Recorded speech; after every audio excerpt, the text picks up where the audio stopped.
Me kōrero hā kina tātou I naene e hoa mā me tū mamao harawira aha koa e he ana matapai te nuinga o te wā, tēnā koe tū.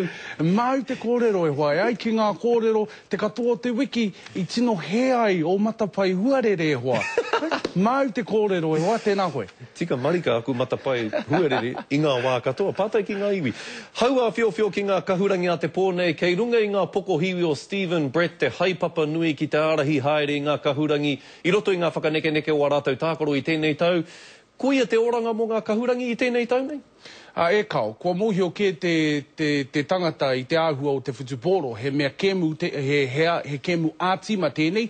Hoi anō ko Stephen Brett tonu te kai urungi o te waka, e tino tikana kia tū ia hei pou o te kapa I tēnei pō. Engari kia au nei, āta mā taki I Willie Ripia, kai reira anō tētahi wero tētahi taki mana. Me Aaron Cruden e tatari ana nei, te taha mō ngā haua whiowhio? Ai, kai te taha mo te timatanga o te kemu, hoi anō ko te mea nui ke kia tū mai a Willie Ripia I te tuatahi, kātahi ka hara mai a Cruden ki te whakatutuki I te kemu.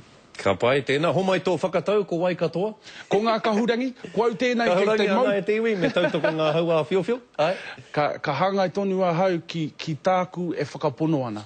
I ngā wā katoa. Kahurangi? Aha kua ngā matawhai he I e tahi wā, kei te mau tonu I āu. Kahurangi? Kahurangi. Riki, iwi moi a ki te kapo o te NRL, taku moi o a te poa pōpō, hea ngā kōrero o te wā mo tērā tākoro?